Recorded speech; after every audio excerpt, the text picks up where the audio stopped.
But the idea is, wait, could AI, instead of predicting the next word in English or Spanish or a language, could it predict the next thing in that engineering language? And could that, is that what's valuable to us? Is that what you're talking about, Alex?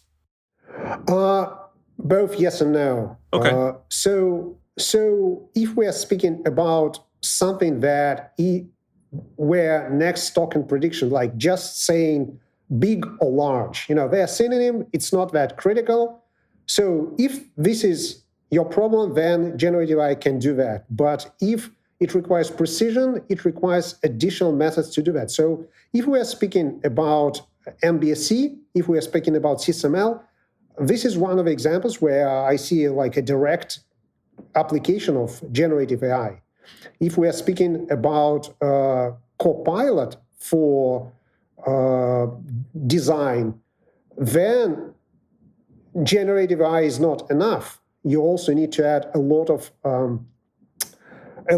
training. You need to train on the right data. And here I may essentially bring that sensitive topic of recent Grok going insane. And people think that Grok was a Nazi, but it was not. It was simply trained on a body of data that was available to it. Like if on the internet, 90% of the people posting, let's say, substandard content, Grok is starting to learn from that content. Right. And it starts thinking more or less the same way.